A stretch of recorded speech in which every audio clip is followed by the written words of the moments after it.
It was supposed to be the moment BMW proved you could have a supercar and a daily driver without compromise, 600 horsepower, executive comfort, the M-Badge legend. But as the new M5 shattered acceleration records and boasted cutting-edge tech, the cost was hidden. Rising weight, mounting complexity, and a growing sense among loyal drivers that something irreplaceable had slipped away.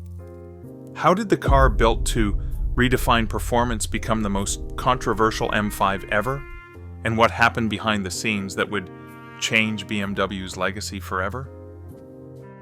In 1984, a small team inside BMW's motorsport division took the unassuming E28 sedan and transformed it into something no one expected, the world's fastest production saloon. The first M5, hand-built in Garching, carried a 3.5-liter inline-six borrowed from the M1 supercar. With 286 horsepower and a 0 to 100 kilometers per hour time of just over 6 seconds, it delivered a blend of civility and raw speed that set a new standard for performance sedans. Purists still talk about the way it felt, mechanical and direct. Every input was answered by a response from the car itself. A collector who keeps an E28 in his garage describes it as a machine that demands attention. No screens, no filters, just the sound of the engine and the feel of the road. At just under 1,500 kilograms, the E28 was light on its feet, and the steering delivered every nuance of tarmac back to the driver's hands. This was the blueprint, a grown-up sports car with room for 4 and a trunk full of luggage, but a soul tuned for the Autobahn and the back roads. By the late 1990s, the M5 formula had evolved, but not lost its essence. The E39 arrived in 1998 with a naturally aspirated 4.9-liter V8, pushing out 400 horsepower and 500 newton-meters of torque. Acceleration fell to 5.3 seconds for 0 to 100 kilometers per hour. But the real revelation was how it balanced power with refinement. At 1,795 kilograms, the E39 was heavier than its predecessor, but it wore the weight well. Engineers obsessed over suspension geometry, steering feel, and the 6-speed manual gearbox. Reviewers called it the ultimate daily driver, quiet and composed on the highway, but with a throttle response and chassis balance that rewarded spirited driving. Owners still debate which generation captured the spirit of the M-Badge best, but there is little argument about what these early cars stood for. Mechanical purity was not just a slogan, it was the reason the M5 became a legend. The E28 and the E39 set expectations high, promising a sports car experience without sacrificing the comfort and practicality that made them irresistible to enthusiasts and executives alike. The arrival of the E60 M5 in 2005 turned the world of performance sedans upside down. Under the hood sat the S85, a naturally aspirated 5-liter V10, built not for drama, but for drama. This engine produced 507 horsepower at a screaming 7,750 revolutions per minute. Those numbers, at the time, belonged to exotic supercars, not executive sedans. The red line soared to 8,250 revolutions per minute, and every prod of the throttle delivered a rising wail that echoed the era's Formula One cars. For many, this was the high water mark of BMW's engineering audacity. One former S85 engineer describes the project as a moonshot. The team obsessed over every detail, borrowing lessons from motorsport. Ion-sensing spark plug technology monitored combustion in real time, allowing the engine to run at the edge of detonation for maximum power. The high-revving design demanded exotic materials and relentless testing. Owners still talk about the sound, a metallic howl that starts as a growl and builds to a mechanical symphony, each gear shift slicing through the revs like a scalpel. But the E60 was not just about numbers or noise, it introduced a level of complexity that divided opinion. The SMG3 transmission, a 7-speed single-clutch automated manual, promised lightning-fast shifts, yet in daily driving its abruptness could frustrate. Some drivers loved the sense of occasion, the feeling that every shift was a small victory. Others found it jerky, unpredictable, even at odds with the car's luxury mission. At 1,780 kilograms, the E60 was heavier than its predecessors, and the weight was felt in tight corners, where agility gave way to brute force.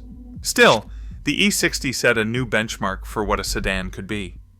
It was a car that demanded commitment, rewarding those who chased its upper revs and learned to work with its quirks. For a generation of enthusiasts, the E60's V10 was not just an engine, it was the soul of the M5. Every M car that followed would be measured against the shadow of its sound, its ambition, and the compromises it forced BMW to confront. Turbocharging was no longer just a tool for tuners chasing top-speed runs. By the time BMW's engineers began work on the F10 M5, forced induction had become a necessity. The S63 4.4-liter twin-turbo V8 was designed to answer a world that demanded both more power and less pollution. At launch, the numbers told their own story. 560 horsepower, 680 newton-meters of torque and a 0 to 100 kilometers per hour sprint in just over 4 seconds. But the real engineering breakthrough wasn't just about raw output. It was about how the engine delivered its force. Almost all of its torque was available from just 1,500 RPM. This was a direct response to the V10 engine's high-strung character, which demanded revs and rewarded only the committed. Now, with the S63, acceleration was instant, effortless, and repeatable, no matter the gear or speed. The secret lay in the crossbank exhaust manifold, a complex network of pipes that balanced pressure between the two-cylinder banks.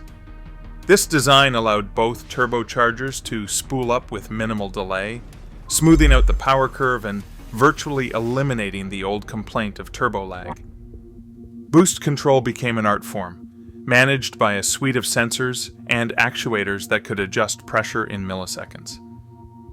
Engineers obsessed over every detail: thermal management, fuel injection timing, and the precise calibration of the wastegates, all to ensure that the engine responded as faithfully as a naturally aspirated unit, but with far greater efficiency. BMW's powertrain team pointed to the emissions data as proof of concept. While the E60's V10 gulped fuel and spat out carbon dioxide at rates that would soon run afoul of tightening European regulations, the S63 was engineered to meet the new 130 grams per kilometer fleet average target phased in from 2012. The move to forced induction wasn't just about performance. It was about survival in a world where penalties for excess emissions could reach 95 euros per gram over the limit per car sold. The F10's official figures showed a marked improvement in both fuel consumption and carbon dioxide output, even as it outpaced its predecessor in every measurable way. Transmission technology had to evolve alongside the engine. The 7-speed dual-clutch gearbox, called DCT, offered lightning-fast shifts without the abruptness that plagued the E60's SMG. The pairing of DCT and turbocharged torque meant the M5 could surge forward on a wave of power, with each gear change happening in less than 100 milliseconds. This wasn't the mechanical purity of the old days, but it was a new kind of precision, one that delivered consistent, repeatable performance, whether launching from a stoplight or overtaking at speed. For the engineers, the flat torque plateau was a point of pride. One described it as the feeling of an endless surge, a deliberate choice to make the car both faster and more accessible. The S63's broad power band meant drivers could tap into maximum performance without chasing the red line. Efficiency, compliance, and outright speed were now intertwined, reshaping what it meant to build a true M car. The F10 M5 was proof that technology could solve problems the old way of thinking never even considered: though not without consequences for how the car would feel on the road. Pressing the starter button on the F10 M5, the first thing that hits is the absence of drama. The S63 V8 settles into a muted thrum, refined, almost clinical, where the old V10 would have barked and rattled the glass. On the road, the numbers are staggering. 560 horsepower, 680 newton meters of torque, and a 0 to 100 kilometers per hour time officially clocked at 4.3 seconds in media tests. But the sensation behind the wheel is something else entirely. The turbocharged torque, or curve, broad and flat, floods the car with power from just 1,500 revolutions per minute. It is relentless, almost effortless, no need to wring out every last rever. A gentle push on the accelerator launches the car forward on a smooth, endless surge. For the first time, the M5 feels like it has more in common with a high-speed train than a sports car. Owners who traded up from the E60 talk about how the car delivers instant acceleration in any gear at any speed. Yet some admit the experience is less involving. Where the V10 demanded commitment and rewarded precision, the V8's turbocharged muscle makes speed almost too easy. The old crescendo of revs, the anticipation as the touch needle swept past 7,000, is replaced by a tidal wave of torque that never seems to run out. The sound, too, has changed, deeper, quieter, with the turbos muffling the exhaust note and adding a faint whistle under load. A longtime magazine road tester described the F10 as shockingly quick but missing the sense of occasion. The steering, now electrically assisted, filters out much of the texture that once defined the M5's handling. On a winding road, the car feels planted and secure, but the feedback is muted. The chassis is capable, the brakes strong, but the connection between driver and machine is softer, more distant. Early reviews praise the M5's ability to cover ground at astonishing speed, yet some critics wondered if something essential had been lost. The Turbo V8's instant response and the dual clutch's rapid shifts made the car objectively better in every measurable way. But for drivers who crave the mechanical honesty of the earlier cars, the F10's polish came at a cost. As more owners took delivery, the conversation shifted from outright performance to the nature of the experience itself. Was the M5 still the ultimate driver's car? Or had it become a numbers machine? For some, the transformation was welcome. Supercar pace, luxury, and everyday ease. For others, the thrill of chasing the red line, of mastering an unpredictable machine, had faded into memory. The F10 had redefined what an M5 could do, but it also forced enthusiasts to ask what an M5 should feel like. Underneath the F90 M5, the engineering story takes a sharp turn from the rear-drive simplicity of its ancestors. The heart of the transformation is the MX drive system, a complex network of gears, clutches, and sensors designed to put down 600 horsepower without drama, no matter the weather or surface. The transfer case, a ZF-supplied unit, sits just behind the engine, linking the 8-speed automatic to both the front and rear axles. Unlike traditional all-wheel drive systems that split power with a fixed differential, the F90 setup uses an electronically controlled multiplate clutch to vary torque between the axles in real time. In normal driving, the system favors the rear wheels, sending up to 60% of torque to the back for that classic M-car feel. But as soon as grip becomes an issue, whether it is rain, snow, or a hard launch, the clutch pack engages, shuffling power forward in milliseconds. The logic is handled by a suite of sensors measuring wheel speed, steering angle, and yaw, constantly recalculating the ideal split. For the first time in an M5, drivers can select from multiple drive modes. 4-wheel drive for maximum traction, 4-wheel drive sport for a more rear-biased setup, and a pure 2-wheel drive mode that disconnects the front axle entirely. This last trick is achieved not by a mechanical disconnect, but by fully opening the clutch pack, allowing all 750 Newton-meters of torque to flow to the rear wheels alone. The transfer case itself is a tightly packaged aluminum and magnesium box, chain-driven and cooled by its own dedicated circuit. Inside, a carbon fiber reinforced clutch pack sits at the front output, able to withstand heat spikes up to 500 degrees Celsius during repeated launches. The drive chain, rated for over 1,200 Newton-meters, quietly manages the split, while sensors monitor clutch position and temperature to prevent overheating or premature wear. Maintenance manuals call for fluid changes every 60,000 kilometers, but real-world owners have discovered that aggressive driving, especially in two-wheel drive mode, can accelerate clutch wear and stretch the drive chain. One chassis engineer described the system as a balancing act, enough grip to launch the M5 from 0 to 100 in just over 3 seconds, but with the option to let the rear tires light up on command. He pointed out that, compared to the old rear-drive cars, the xDrive hardware added about 70 kilograms to the curb weight, most of it low and forward in the chassis. This extra mass, he admitted, was the price of progress. Without it, 600 horsepower would be too much for 2 tires to handle reliably. The payoff is a car that, on paper, can out-accelerate most supercars in any weather, while still offering the playful balance that defines the M badge. But the complexity and weight of the system would soon become a talking point among purists, raising new questions about what makes an M5 feel like an M5. At 1,955 kilograms, the F90 M5 weighs nearly 400 pounds more than the E60 V10, and over 150 kilograms heavier than the outgoing F10.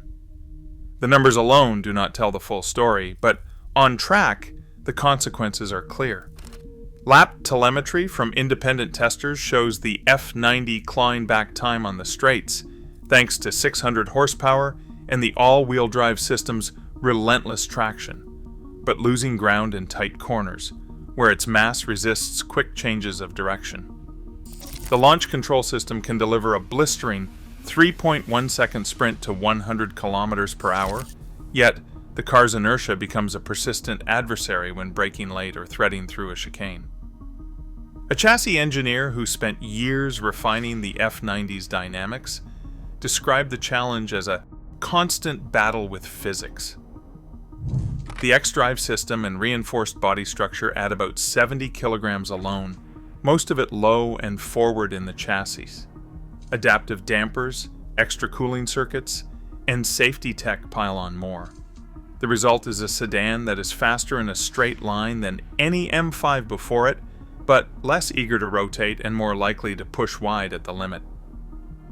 Owners who track their cars report lap times that rival supercars from just a few years prior, but also mention early brake fade and a sense of weight transfer that is hard to hide, no matter how advanced the electronics.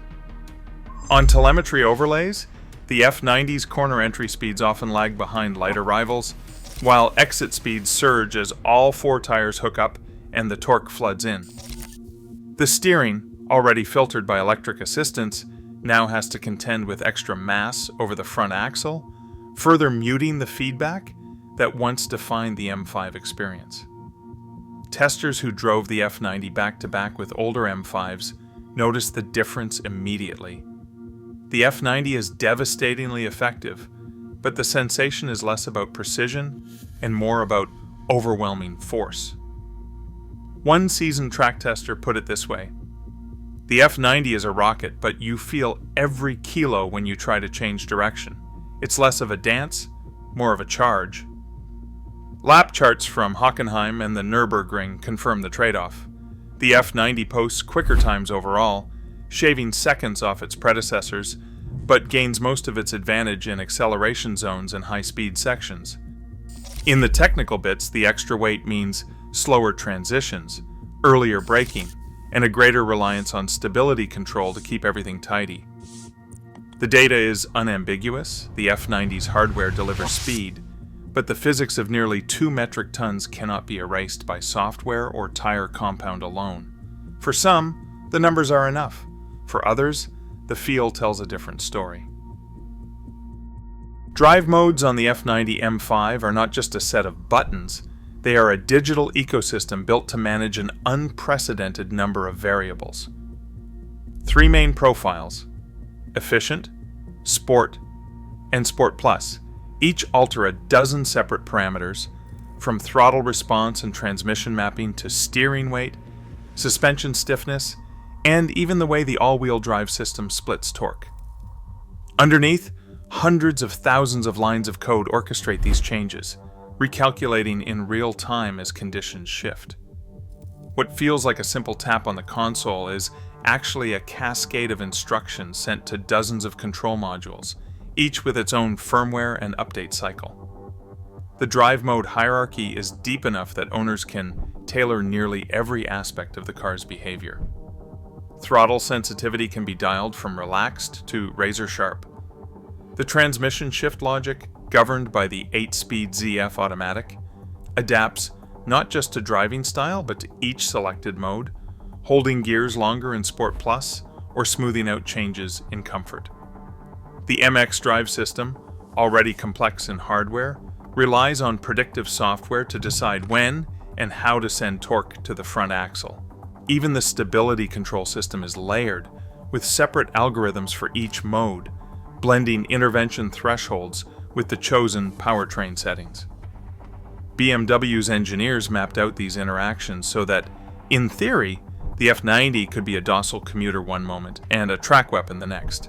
But the price of this flexibility is dependence on software, and each update or patch sent over the air can subtly change how the car feels. Owners have reported that a firmware update aimed at improving launch control or smoothing out a shift can also alter the steering feedback or the way the car responds to throttle inputs. Some even notice changes in exhaust sound or the aggressiveness of the rear bias torque split after a dealer visit, sparking debates on forums about which version of the code delivered the real M5 experience. Parameter mapping has become as important as mechanical tuning. The 12 main variables, engine response, transmission behavior, suspension damping, steering, brake feel, stability control, traction thresholds, X-drive logic, differential lock, exhaust valve actuation, and even the digital dash, each interact with the others.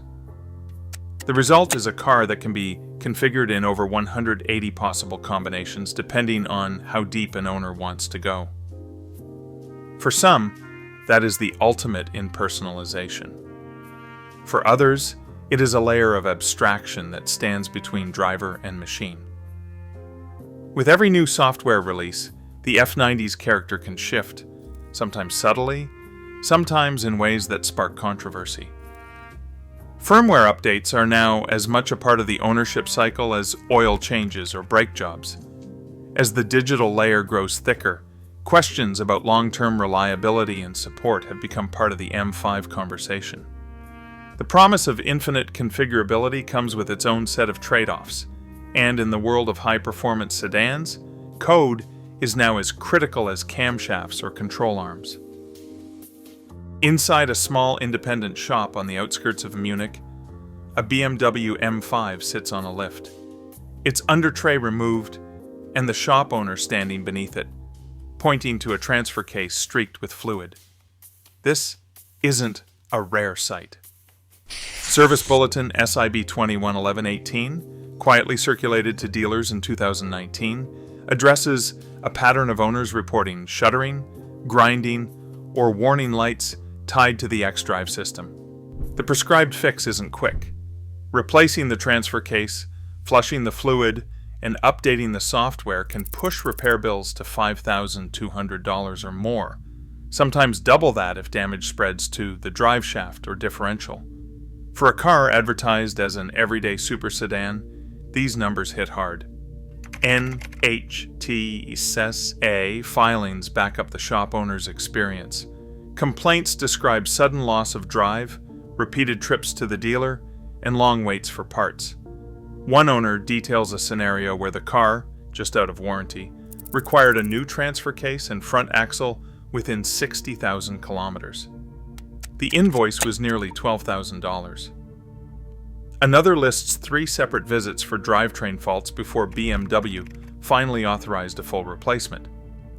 Each time, software updates were applied, but the warning lights would return, sometimes within weeks. These reports raise serious questions about reliability. The complexity of the F90's driveline is at the root of many of these problems. The electronically controlled multi-plate clutch inside the transfer case, designed to shuffle torque in milliseconds, is sensitive to heat, fluid breakdown, and aggressive launches. Miss a scheduled fluid change, and the clutch plates can overheat, leading to premature wear or chain stretch. The shop owner shakes his head. He says they see more of these than E60 or F10 failures. The system is brilliant when it works, but the repair costs are on another level. It isn't just the transfer case. Owners report issues with the cooling system, fuel pumps, and software glitches that trigger limp mode or disable drive modes altogether. Each failure means specialized diagnostics, proprietary tools, and parts that are often backordered.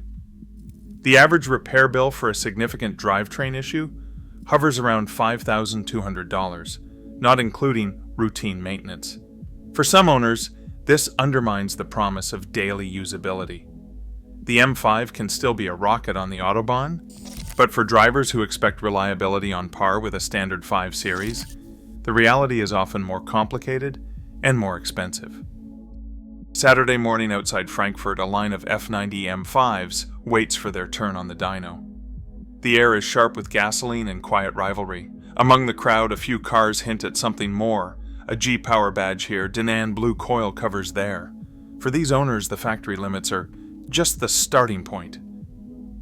A G-Power technician balances his laptop on the fender, the engine idling with a heavy, urgent note. He explains the S63 V8's appetite for tuning. With a Stage 2 kit, an ECU flash, new downpipes, and freer intakes, the dyno reads 820 horsepower and 1,050 Newton meters of torque. The numbers draw a low whistle from the crowd. Suddenly, the M5's weight and complexity fall away, replaced by raw acceleration. Enthusiasts cluster, trading stories and warnings. The G-Power rep points out the F90's X-Drive system, built for 750 Newton meters, can handle the extra power up to a point. Launch control becomes a party trick, flinging the car from 0 to 100 kilometers per hour in less than 3 seconds, again and again. But the question lingers, how long can the hardware keep up? Warranty coverage is gone at this level. BMW's stance is blunt. Any ECU tampering or non-approved hardware and the warranty is void. Still, the lure of supercar power is hard to resist. A Dinan representative joins in, scrolling through torque maps and ignition tables. He talks about the art of calibration, how modern tuning is as much about software as hardware. The F90's encrypted ECU is a challenge, but tuners have found their way in. Each map is a balancing act. More power brings more heat, more stress on bearings, turbos, and clutch packs. The best tuners watch oil analysis, swap spark plugs, and shorten maintenance intervals to avoid disaster. As the day goes on, the talk shifts from numbers to philosophy. Some owners crave the unpredictability that comes with pushing past factory limits. Others worry about the risk, a $10,000 transfer case or a blown turbo. But for most here, the thrill outweighs the fear. Tuning is a way to reclaim the wildness of the early M cars, a direct link between driver and machine. By sunset, the laptops close and the dyno rollers cool. The tuned M5s leave, louder and faster than before, their owners grinning. For this new generation, the M-Badge's promise is not found in factory settings, but in the willingness to go beyond them. In the world of the M5, the line between progress and betrayal runs straight through the heart of its community. On one side, purists gather around memories of analog precision, a time when the M-Badge meant a manual gearbox, a high-revving engine, and a sense of mechanical honesty that asked, as much from the driver as it gave in return. These owners still quote the numbers. The E39's curb weight of 1,795 kilograms, the E60's redline of 8,250 revolutions per minute. To them, the latest M5s are something else entirely, machines that deliver numbers but not the feeling. A poll on a major enthusiast forum put it bluntly, 68% said the absence of a manual transmission made the car less desirable. The average age of an M5 buyer now stands at 52, a sign that the car's core audience has shifted from the backroads to the boardroom. But the pragmatists see a different story. They point to the F90's 600 horsepower, its ability to crush a quarter mile in under 11 seconds, and the comfort that makes it a genuine daily driver. For them, the technology is not a compromise, but an evolution. All-wheel drive means year-round usability. Adaptive modes mean one car can be everything at once: commuter, cruiser, track weapon. Market analytics back them up. Sales of the F90 outpaced the E60 and the F10 in several key regions, driven by buyers who value performance without sacrifice. These owners are less likely to post on forums, but more likely to keep their cars stock, trusting BMW's engineers over the wisdom of the crowd. The rift plays out everywhere the M5 is discussed. At cars and coffee meets, younger fans ask about launch control and over-the-air updates, while older hands reminisce about the days when a clutch pedal and a limited slip differential were all you needed. Online, debates spiral into hundreds of comments, with purists accusing BMW of selling out, and pragmatists firing back with lap times and dyno sheets. The tension is not just about hardware, but about identity, what it means to drive and what it means to belong. A senior critic, long known for his sharp tongue and sharper pen, summed up the divide in a recent column. The M5 used to be a scalpel. Now it's a Swiss Army knife. More useful, yes, but sometimes you just want the blade. The line echoes through owner circles, fueling arguments that show no sign of settling. For every enthusiast who mourns the loss of the old ways, there is another who welcomes the future. The only thing they agree on is that the M5 is no longer just a car. It is a battleground for the soul of performance driving. Today, the BMW M5 stands at a crossroads, offering supercar speed wrapped in digital armor, but weighed down by complexity. As emissions laws tighten and software defines the driving experience, the debate over what makes a true performance car only intensifies. The M5 now reflects a wider question. In chasing progress, what are we willing to leave behind? Let me know your take in the comments below.